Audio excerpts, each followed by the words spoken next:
अपने लक्ष्य में, नाम में, मंत्र में, प्यारी जू के रूप में, उनकी सेवा चिंतन में, उनके लीला गायन में, लीला चिंतन में, तो हमारा जीवन धन्य हो जाएगा। धन्य धन्य धन्य तेई जे इनके उपास्य है। वो धन्य हो गया, धन्य हो गया, धन्य हो गया जो इनकी उपासना। अत्यंत लाडिले प्रेम खिलौना श्री प्यारी जू, धन्य धन्य धन्य तेई जे इनके उपास्य है। और जितना भी देखा जा रहा है, सुना जा रहा है जगत का प्रपंच, ये सब दुख स्वरूप ही है। भास रहा है सुख, है नहीं सुख। धीरे धीरे जैसे अंतःकरण पवित्र होगा, आपको इस बात का साक्षात्कार होगा कि जगत भास रहा है नहीं। प्रभु दिखाई नहीं दे रहे पर कण कण में विराजमान है। अर्जुन जी ने प्रभु से प्रश्न किया, किम तद ब्रह्म किम अध्यात्मम किम कर्म पुरुषोत्तम अधिभूतम च किम प्रोक्तो मधिदैवम किमुच्यते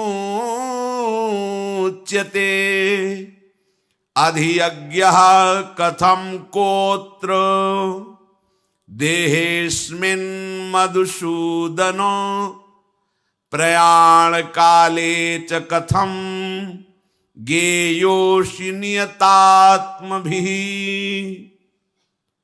हे पुरुषोत्तम, वह ब्रह्म क्या है, अध्यात्म क्या है, कर्म क्या है, अधिभूत किसको कहते हैं, अधिदैव किसको कहा जाता है, अधियज्ञ कौन है, और वो परमात्मा इस देह में कहां कैसे रहता है। हे मधुसूदन, वशीभूत अंतःकरण वाले उपासक के द्वारा अंत काल में आप कैसे उसे प्राप्त होते हैं, कैसे जानने में आते हैं। अर्जुन जी ने श्री भगवान से ऐसा प्रश्न किया। श्री भगवान बोले, अक्षरम ब्रह्म परमम स्वभावोध्यात्ममुच्यते भूत भावोद्भव करो विसर्गः कर्म संगितः। हे अर्जुन, परम अक्षर ही ब्रह्म है। अक्षरम ब्रह्म परमम, परम अक्षर जो है वो ब्रह्म है। उसी को ब्रह्म शब्द से संबोधन किया गया। प्रणव, ओम, इससे संबोधन किया गया चारों वेद और ये मूल प्रकृति, ये ब्रह्म रूप ही है। पर यहां कह रहे हैं परमम अक्षरम, ये विशेषण दिया। वेद ब्रह्ममय है, ओंकार ब्रह्ममय है, मूल प्रकृति ब्रह्ममय है, पर यहां परम अक्षर कहा। परम अक्षर वाचक सर्वोपरि सच्चिदानंद प्रभु का है।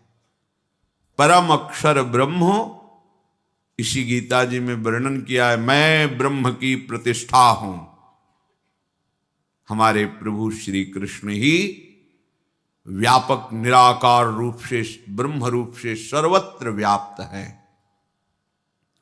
अक्षर, प्रभु के जितने नाम है अक्षर ब्रह्म है। इसी अक्षर ब्रह्म से परम अक्षर ब्रह्म का अनुभव होता है। ओम से लेकर के जितने भी नाम हैं ये सब प्रभु के ही बोध कराने वाले हैं। राम कृष्ण हरि जो भी नाम, ये अक्षर ब्रह्म है। आप नाम का ध्यान कर रहे हैं, साक्षात पर ब्रह्म का ध्यान कर रहे हैं। नाम का गान कर रहे हैं, पर ब्रह्म का गान कर रहे हैं। ये अक्षर ब्रह्म नाम है जो परम अक्षर ब्रह्म का अनुभव करा देता है, इसके बिना नहीं हो सकता। चाहे जिस मार्ग का पथिक हो, जो साकार रूप के उपासक नहीं भी हैं, प्रभु के निराकार की उपासना करते हैं, वो भी प्रणव का निरंतर जप करते हैं। बड़ी महिमा है प्रणव की, वेद में, उपनिषदों में इसी प्रणव के द्वारा वो ब्रह्म का अनुभव करते हैं। ऐसे ही नाम के द्वारा भक्तजन निरंतर नाम चिंतन, नाम गायन के द्वारा परब्रह्म की प्रतिष्ठा जो है, वो प्रेम स्वरूप प्रभु श्री कृष्ण का साक्षात दर्शन करते हैं। दर्शन ही नहीं करते, संभाषण करते हैं और साथ में खेलते हैं।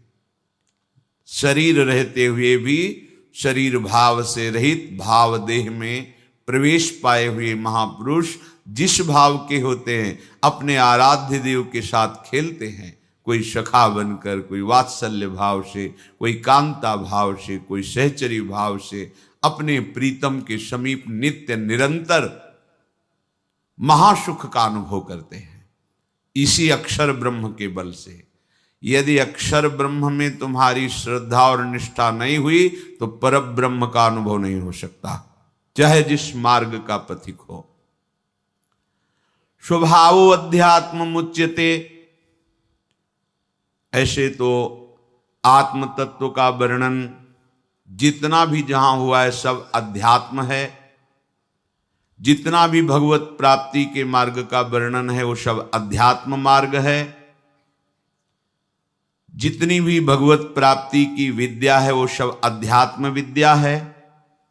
पर यहां भगवान स्वभाव का विशेषण करते हुए कह रहे हैं अध्यात्म नाम जीव का है। सब साधनों का पर्यावसान स्वरूप बोध में है। स्वरूप के द्वारा ही प्रभु के श्रीअंग की सेवा का अधिकार नित्य लीला में प्रवेश होता है। जो देह शुद्धि का पूर्ण रूप से सिद्धावस्था को प्राप्त हो गया है, देह शुद्धि का त्याग करके वो महापुरुष स्वरूप के द्वारा अपने आराध्य देव की चिदानंदमयी लीला में प्रवेश पा जाता है। तो अध्यात्म का साक्षात स्वरूप जीव है, जो हमारा स्वरूप है। भूत भावोद्भव करो विसर्ग कर्म संगितः, स्थावर जंगम जितने भी प्राणी देखने में आते हैं, इनका जो होनापन है, उस होनेपन में विसर्ग है, त्याग है, कर्म। इसी को कर्म कहते हैं, जो अपनी शक्ति के द्वारा संचलित होते रहते हैं। क्रियाएं मनाखष्टान इंद्रियाणि प्रकृति स्थानि कर्षति, इनके द्वारा जो चेष्टाएं होती हैं, जितने भी चराचर जीव हैं, इसी को कर्म कहते हैं। अर्जुन जी ने प्रभु से पूछा था। प्रभु कह रहे हैं अधिभूतम चरो भावः पुरुषश्चाधिदैवतम अधियज्ञोऽहमेवात्र देहे देहभृतांवर। हे देहधारियों में श्रेष्ठ अर्जुन, क्यों कहा अर्जुन जी को देहधारियों में श्रेष्ठ? क्योंकि ये प्रश्न कोई देहधारी श्रेष्ठ पुरुष ही कर सकता है। अध्यात्म विषयक प्रश्नकर्ता और उत्तर देने वाला दोनों पावन हो जाते हैं। बोधयन्तः परस्परम, जब हम भगवत संबंधी प्रश्न करते हैं और भगवत संबंधी उत्तर सुनते हैं, तो प्रश्नकर्ता, श्रवण करने वाला और उत्तर देने वाला तीनों परम पद के अधिकारी हो जाते हैं, तीनों परम पावन हो जाते हैं।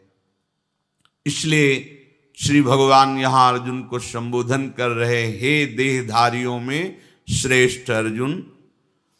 क्षर शब्द, क्षर भाव विनाश को कहते हैं। पृथ्वी, जल, तेज, वायु और आकाश, इन पंच महाभूतों से जितना कुछ बना हुआ है, ये सब जो कुछ देख रहे हो, जितना बना है इन्हीं पांचों से बना है। इन्हीं के शब्द, स्पर्श, रूप, रस, गंध विस्तार पूर्वक फैले हुए हैं। पांच ज्ञानेंद्रियों के द्वारा मन इन्हीं में विचरण करता रहता है। जितनी सृष्टि है, ये अधिभूत, पीछे वर्णन किया गया, भूत अर्थात पंचभूतों द्वारा रचित जितनी सृष्टि है वो सब क्षर है। क्षर माने नाशवान। पुरुषस्य अधिदैवतम, जो अधिदैव है वो हिरण्यगर्भ ब्रह्मा का वाचक है। भगवान के संकल्प से ब्रह्मा जी उनके नाभि कमल से प्रकट होते हैं और भगवान की सामर्थ्य से ब्रह्मा जी इस संपूर्ण प्रपंच का सृजन करते हैं। तो अधिदैव ब्रह्मा जी को कहा गया। अधियज्ञो मेवात्र देहे देह भृतांबर, हे देहधारियों में श्रेष्ठ अर्जुन, इस देह में मैं अंतर्यामी रूप से विराजमान हूं, अधियज्ञ हूं। अर्थात सबके हृदय में भगवान विराजमान है। भगवान के वास का स्थान हृदय देश बताया गया है। सहस्त्र शीर्षा पुरुषा सहस्राक्षा सहस्त्रपाद सभूमिग्वं सर्वतः प्रत्वात्यतिष्ठत् दशांगुलम, ना विषय 10 अंगुल नाप लो, जो जगह आती है उसमें भगवान विराजमान है। हृदय देश में सबकी हृदय अछत विकारी, निर्विकार भाव से सच्चिदानंद भगवान हृदय देश में ही विराजमान है। ईश्वरः सर्वभूतानां हृदि सन्निविष्टः, समस्त देहधारियों के हृदय में भगवान विराजमान है। सर्वस्य चाहम हृदय सन्निविष्टो, ईश्वरः सर्वभूतानां हृदय देशे अर्जुन तिष्ठति। जहां भी देखो भगवान वर्णन करें मैं हृदय में, कहीं और बाहर खोजने की जरूरत नहीं है। इसलिए अंतर्मुख होने की जरूरत है। बाहरी क्रियाओं से भगवान को नहीं खोजा जा सकता। क्रियाएं करते करते जब अंतःकरण पवित्र हो जाता है तो अंतर्मुखता होती है। किसी क्रिया से भगवान को नहीं पाया जाता, निष्क्रिय होकर के, और हमारा स्वरूप निष्क्रिय ही है। जब हम अंतर्मुख होते हैं, नाम रूप लीला धाम का आश्रय लेकर के, तब वो हमारे हृदय में ही प्रकाशित हो जाता है। नारायण या गौर श्याम को हृदय निकुंज बसइए, हृदय ही निकुंज हो जाता है और नित्य बिहारी श्यामा श्याम निरंतर उसमें रास विलास रत रहते हैं। अहमेव अत्र, भगवान कह रहे हैं अन्य योनियों में भी मैं हूं, पर उनको यह अधिकार नहीं है कि वो हमारा चिंतन करके हमें प्राप्त कर सके। वो केवल अपने पूर्वकृत कर्मों का भोग भोगेंगे बस। ये सौभाग्य तो केवल इस मनुष्य शरीर को ही है कि आप अपने पूर्वकृत कर्मों को भोगते हुए उनसे प्रभावित ना हो। अनुकूलता आवे तो हर्षित न हो, प्रतिकूलता आवे तो शोकित न हो। ये तभी हो सकता है जब भगवद आश्रय है और भजन है। भगवद आश्रय लेकर भजन करोगे तो हृदय विहारी ठाकुर हृदय में ही अनुभव में आ जाएंगे। जन्म जन्म की पीड़ा, अशांति, थकान मिट जाएगी भगवत साक्षात्कार होते ही। देह भृतांबर का मतलब है कि देहधारियों में वही श्रेष्ठ है जो देह धारण करके पुनः फिर कर्म प्रपंच से युक्त होकर देह ना धारण करे। अर्थात अब हमारा जन्म कर्म संस्कार के बंधनों से आगे ना हो, ये अंतिम जन्म हमारा हो, तभी देह धारण करना श्रेष्ठ है, क्योंकि ये अंतिम देह है। 83,99,999 योनियों के बाद ये मनुष्य योनि है। इस मनुष्य योनि के बाद फिर तुम्हें गिरना पड़ेगा नीचे की योनियों में। बहुत ऊंचाई पर चढ़ गए हो, अब यहां से हमें मुक्त होने का अवसर है साधन धाम मोक्ष कर द्वारा। तो श्री भगवान कह रहे हैं मैं ही ब्रह्म हूं। पहले तो अलग अलग वर्णन किया, मैं ही ब्रह्म हूं, मैं ही अध्यात्म हूं, मैं ही कर्म हूं, मैं ही अधिभूत हूं, मैं ही अधिदैव हूं, मैं ही अधियज्ञ हूं। कहने मात्र के लिए ये शब्द हैं, केवल मैं ही मैं हूं। बस इतना जहां समझ लिया, सब प्रभु हैं। आपके संचित जितने कर्म सब भस्म हो जाएंगे, इसका प्रभाव है। जे ही आप ये जान गए कि सब कुछ ये अंदर की बात, बुद्धि से नहीं, वाणी से केवल नहीं, अनुभव, वासुदेवाश्वरमिति, सब कर्म संस्कार भस्म हो गए। अब उसके अंतिम निर्णय में कोई संशय नहीं रहा, क्योंकि मदभावा, वो भगवत भाव को प्राप्त हो गया। सब जगह प्रभु है। इसलिए आगे भगवान कह रहे, अंत काले च मामेव स्मरन् मुक्त्वा कलेवरम यह प्रयाति मद्भावम यात्रि नास्त्यत्र संशयः। हे अर्जुन, जो मनुष्य अंत काल में मेरा स्मरण कर लेता है, वो शरीर छोड़कर सीधे मेरे को प्राप्त होता है। वो मेरा स्वरूप हो जाता है, मेरे को प्राप्त कर लेता है। याति नास्त्यत्र संशयः, इसमें बिल्कुल संशय मत करना। वो भगवान कृपा करके बता रहे, संशय मत करना, क्योंकि जीव का स्वभाव है ना संशय कर लेना। इसलिए भगवान इस श्लोक में कह रहे, मदभावम याति नास्त्यत्र संशया, तुम्हें अन्य अब कोई संशय मिलाने की जरूरत नहीं है। अंत काल में मेरा स्मरण करते हुए जो शरीर छोड़ता है, इसका तात्पर्य हुआ कि जीवन तुम्हें भगवान की प्राप्ति के लिए मिला है।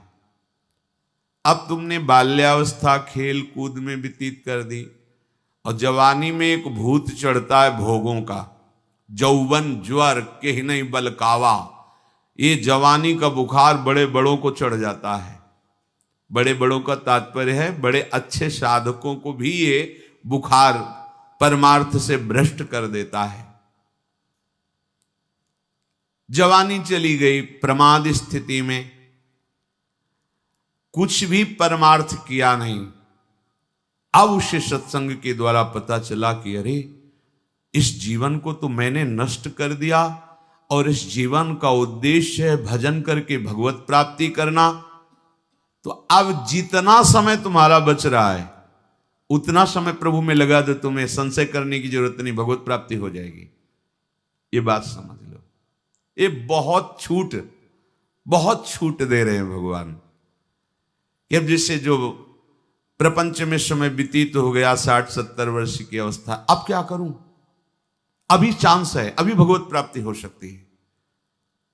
अभी आप संकल्प करो, दृढ़ निश्चय करोगे, अब नहीं, अब केवल भगवत प्राप्ति। अब बस एक ही सौदा होगा, प्रभु से मिलना। अब अपनी श्वासों का सौदा भोगों के चिंतन में नहीं देंगे। बस अपने को असमर्थ समझकर मेरा आश्रय लेकर जीव ही मेरे भजन में लगेगा, तो चाहे जितने मिनट हो उतने में भगवत प्राप्ति हो जाएगी। बहुत बड़ी छूट है ये, भगवान की तरफ से बहुत बड़ी छूट है। मामेव स्मरण,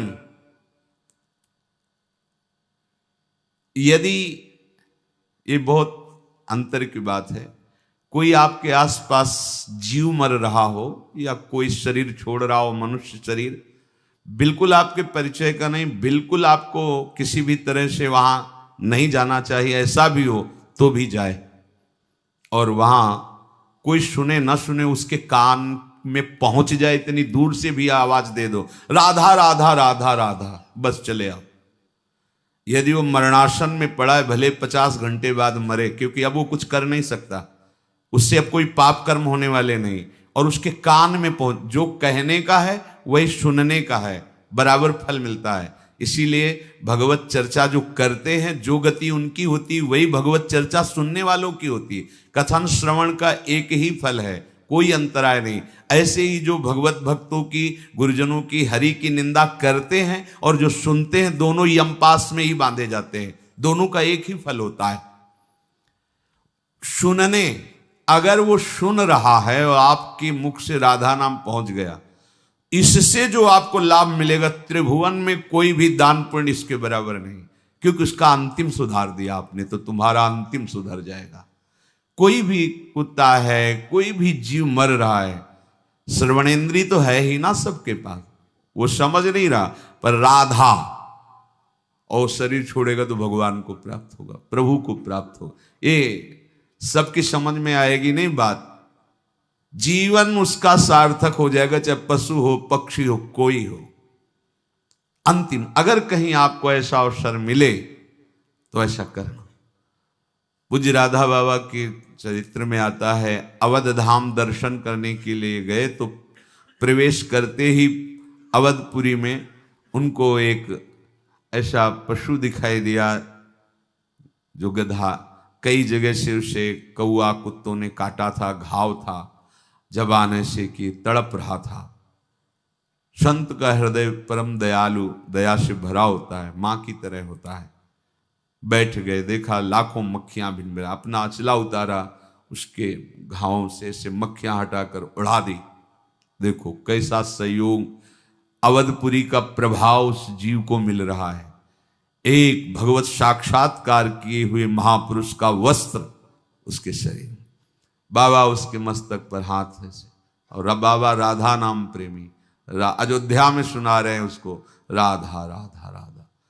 भाई जी थोड़ी थोड़ी देर में जानकारी करते थे बाबा कहाँ हैं, क्योंकि बाबा कभी भी भाव दशा में खड़े हैं तो खड़े, कई बार ऐसा देखा गया धूप में खड़े खड़े, कहाँ जा रहे हैं कोई शुद्ध नहीं, तो बाबा उनकी देख रेख, भाई जी इनका बाबा कहाँ है, अब सब बाबा कहाँ है, पीछे लौटे, वहां देखा बैठे ऐसे दुलार कर रहे हैं, लाल काशाय वस्त्र उड़ाए हुए। कितना सौभाग्य उस जीव का धाम की कृपा से मिला। देखो बाबा कनक बिहारी जी के दर्शन का एक समय है, आप चलो, तो उनका नहीं, अब जब तक इसको भगवत प्राप्ति नहीं हो जाती हम उठ के जाने वाले नहीं।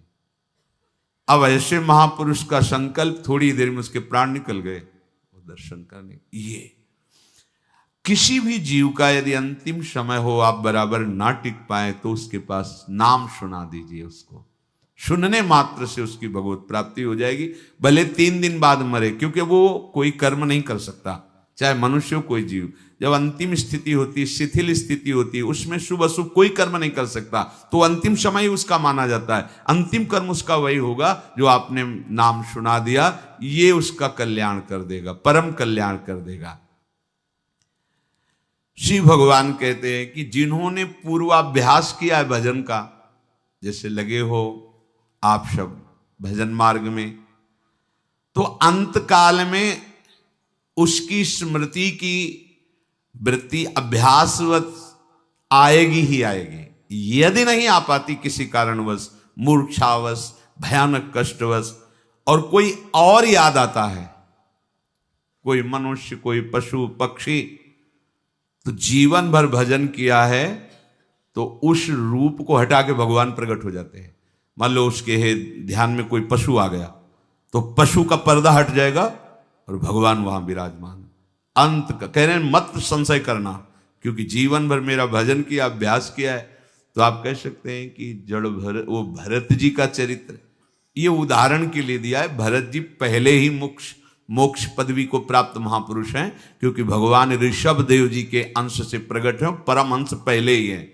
भगवान जगत शिक्षा देने के लिए अपने समान महापुरुषों के साथ ही लीला करते हैं। जैसे नारद जी को ब्याह के लिए व्याकुल हो जाना, नारद जी में कहीं भी स्वप्न में कहीं भी किंचन मात्र कभी कोई विकार जागृत नहीं हो सकता, क्योंकि वो भगवान के साक्षात स्वरूप है। पर लीला जब होती तो समान स्थिति वालों के साथ ही वो लीला होती। तो प्रभु ये करके हमें शिक्षा देते, अन्यथा जो भगवत साक्षात्कार किए हुए महापुरुष हैं उनमें किसी भी विकार का कभी भी कहीं भी प्रवेश नहीं हो सकता। नहीं तो फिर भगवत साक्षात्कार का मतलब क्या रहा? अगर भगवत साक्षात्कार के बाद भी काम परास्त करता है तो इसकी महिमा क्या रह गई भगवत साक्ष। पर ये तो भगवान के अवतारों में गणना होती नारद जी की, तो इसका मतलब है भगवान अपने आप से लीला करके हमें उपदेश करते हैं कि ये विकार बहुत बलवान है, अहंकार मत करना। मदभावम, जीवन भर मेरे भाव में रहा, अंतिम समय उसको कोई भी रूप आ जाए तो वो श्री कृष्ण रूप हो जाएगा। ये आंतरिक बात है, वो भगवत स्वरूप को भी प्राप्त होगा। ऐसा नहीं कि अंतिम समय कोई और रूप आ गया और वो वही बन जाएगा, नहीं।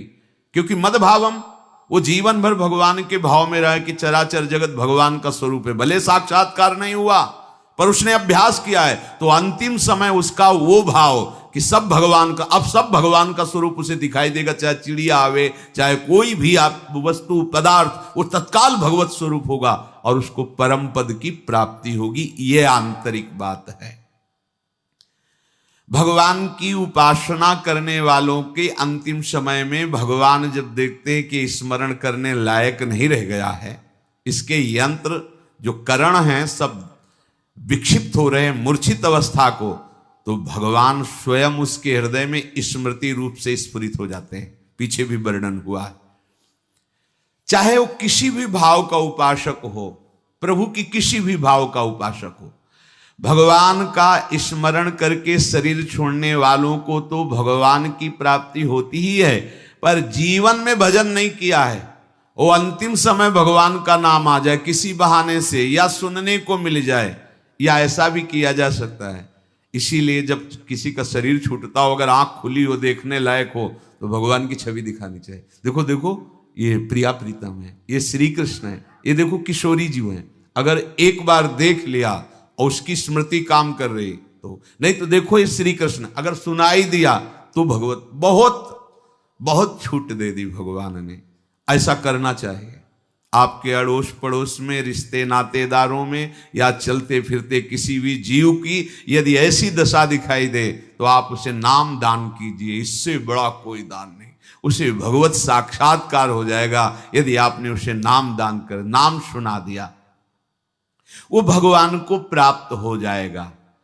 और जिसने केवल माया गुणों से संबंध रखा है, भोगों से संबंध रखा है, कभी भगवान के भक्तों का संग नहीं, कभी भगवत कथा नहीं, कभी भगवान नाम जप नहीं, कभी भगवत धामों की यात्रा नहीं, तो उनको ऐसा संयोग ही नहीं मिलेगा कि कोई उन्हें नाम सुना दे या और प्रभु की छवि को देखकर अटक जाएं, ऐसा उनको संयोग। इसीलिए डरते रहो भाई, ये जीवन व्यर्थ ना जाए। भगवान ने विशेष छूट दे दी है मरणासन व्यक्ति को। वो कैसा भी आचरण वाला जीवन में रहा हो, कैसा भी भाव वाला रहा हो, कैसे भी जीवन व्यतीत किया हो, यदि किसी भी कारण से अंतिम समय मेरी याद आ जाए तो उसे भगवान कह रहे हैं मेरी ही प्राप्ति होगी, इसमें कोई संशय नहीं। जीव का कल्याण हो जाए, यही मनुष्य शरीर का प्राप्त करने का उद्देश्य है। मनुष्य शरीर लेना उसका सफल हो गया। और जो बिना अपना कल्याण किए यहां से जाता है तो उसकी बड़ी दुर्गति होती। पहले तो उसको इस बात का दंड मिलता है कि तुम्हें इतना बड़ा दुर्लभ मनुष्य शरीर दिया गया और यह शरीर दिया गया कि तुम भगवत प्राप्ति कर लो। तुम्हें सारे विधान बना दिए गए भगवत प्राप्ति, फिर भी तुमने प्रमाद किया, अब इसका दंड भोगो। तिर्यक योनियों में नारकी गतियों को वो जीव प्राप्त होता है। सब भगवान का स्मरण कर सकते हैं क्योंकि स्मृति सबके है। कोई भी समय तुम्हारा खाली न जाने पावे, तभी तुम्हारा अभ्यास बनेगा अंतिम समय भगवत स्मरण का। और पता नहीं वो अंतिम समय कब है, जिस समय हम खाली उसी समय हमारा शरीर छूट जाए। इसलिए डरते रहो, निरंतर भजन करो। इतने वर्ष, इतने महीने, इतने दिनों के बाद मृत्यु आएगी ऐसा तो है नहीं। गर्भ से लेकर के वृद्धावस्था तक कभी मर सकते हो, जन्मते ही मर सकते हो, कुछ दिनों में मर सकते हो, वर्ष में मर सकते हो, पता नहीं कब। तो हमें हर समय भजन का अभ्यास करना चाहिए। अगर किसी का शरीर छूटने का समय है कि वो बीमार रहता है, पड़ा है जाए, तो अगर आपके पास समय हो तो रोज जाके थोड़ी देर भगवत चर्चा सुना देनी चाहिए, भगवत कीर्तन सुना देना। बहुत बड़ी, ये इससे बड़ा त्रिभुवन में कोई दान नहीं। सबसे बड़ा त्रिभुवन में यही दान होगा कि कोई बीमार हो, मरणासन में हो, तो उनके परिवार वालों के हाथ जोड़ के, हमें कुछ चाहिए नहीं, बस हमें 10 मिनट समय दे दो, भगवान का गोपाल शास्त्र नाम सुना दे, कोई भगवान के पद सुना दे, प्रियालाल की यश कीर्ति सुना दे, उनका नाम कीर्तन कर दे और प्रणाम करके भगवान इस जीव का परम कल्याण कर दो। हे नाथ, इसको स्वीकार, इसे जानते हो तुम भगवत पार्षद पद में जाओगे, सीधे श्री जी के अत्यंत कृपा पात्र बनोगे अगर आप ऐसा। पर ऐसा वही कर सकता है जो मान रहित है। तो नहीं नहीं चलो हमारे यहाँ, ये सब क्या है, वो बीमार पड़े तुम यहाँ हल्ला मचाने आ गए, ऐसा भी डांट लग सकती। अपने को डांट की परवाह नहीं करनी, अपने को उस जीव का कल्याण हो जाए इस भावना से। अजामिल जी ने पुत्र को बुलाया था नारायण, बड़ी महिमा भगवान के नाम की। देखो आपने लोग तो धामवासी हैं, बिल्कुल चिंता नहीं करना। तस्मात् शास्त्रम प्रमाणम, इसका प्रमाण है अयोध्या, मथुरा, माया, काशी, कांची, अवंतिका, पुरी, द्वारावती, चयु सप्तैता मोक्षदायिका। ये मथुरा मंडल, काशी जी, अयोध्या, द्वारिकापुरी, कांची, मायापुरी, अयोध्या, इनमें अगर शरीर छूटता है तो किसी भी भाव में हो वो भगवान को प्राप्त होगा। जहिरेनु पर मरिबो मंगलाय, ये 84 कोस ब्रज भूमि माथुर मंडल, यहां अगर शरीर छूटता है तो निश्चित श्री कृष्ण को प्राप्त होता है। इसमें कोई गणित लगाने की जरूरत नहीं कि अंतिम समय उसको क्या स्मरण आएगा। अंतिम समय, या इसमें लिखा है जब कोई इन जगहों पे प्राण छोड़ता है तो वहां के अधिष्ठात अंतिम समय उसकी स्मृति में आकर के, तभी हम एक बार इस धाम में बोला था कि जब वृंदावन में कोई शरीर छोड़ता है तो वृंदा सखी की प्रेरणा से कोई ना कोई सखी आके उसके हृदय में प्रियालाल की स्मृति जगा दे, राधा राधा। बोले कहाँ लिखा? हमको हमारी छाती में लिखा है। क्योंकि कुछ बातें ऐसी होती हैं जो हृदय में स्फुरित होती है। ये ग्रंथ बड़े सूक्ष्म हैं, आपकी पहुंच नहीं। पढ़ लो, कहीं ना कहीं लिखा होगा, और नहीं है तो लिख लो, फिर पढ़ लेना, लिख लो, वही होगा। इन धामों की ये महिमा, जैसे काशी का वर्णन है कि काशी में चाहे कोई छोटा सा भी जीव मर रहा हो तो भगवान शिव से तारक मंत्र सुनाते हैं। अपने अपनी पुरियों के अधिष्ठात्र जो देव हैं वहां के वासियों का परम कल्याण करने के लिए अंतिम समय चाहे जो भी जीव हो, इसीलिए तो कहते हैं वृंदावन के नाली का कीड़ा बना दो। श्रीपाद प्रबोधानंद जी, हरिराम व्यास जी कहते हो मन वृंदावन को श्वान, कुत्ता बना दो हमें वृंदावन का। आप जानते हो कुत्ता और नाली का कीड़ा का क्या स्वरूप है, लेकिन वो धाम का है। क्यों? अंतिम समय किशोरी जी की कोई ना कोई सखी आकर के उसको ले जाएगी निकुंज में। अगर नाली का भी कीड़ा है तो भी वो निकुंजवासी होगा। ये महिमा है। उस जगह उसकी जब मृत्यु होती तो वहां का वायुमंडल और वहां के अधिष्ठात्र देवता उसका कल्याण करते हैं। तो हमारे यहाँ के अधिष्ठात्र देवता हैं युगल सरकार, प्रिया प्रीतम, वृंदावन का महल है और यहाँ का वायुमंडल सब प्रेममय है। भला यहाँ की किसी कल्याण की क्या? यहाँ तो घर घर भटकत मुक्ति बावरी, कमल ही को बतलावे पर निष्ठा हृदय में आ जाए। अंत काल में कैसी भी भयंकर भयभीत वाली स्थिति हो, पर यदि धाम का वासी तो उसे भगवत प्राप्ति होगी। बस निर्भय हो जाओ, निर्भय हो के पापाचरण की तरफ नहीं, भजन की तरफ बढ़ो। वृंदावन बस के इतनो बड़ो सयान, जुगल चरण के भजन बिन निमिष न दीजे जान। आशा, ममता, शरीर, कुटुंब, रुपया, पैसा, जब धाम वास किया जाता है तो इनका संबंध हटा दिया जाता है, इनका बल नहीं रखा जाता, धामी का बल रखा जाता है। हमारा भरण पोषण धामी से होता है, हमारा पूरा जीवन धामी के आश्रित है।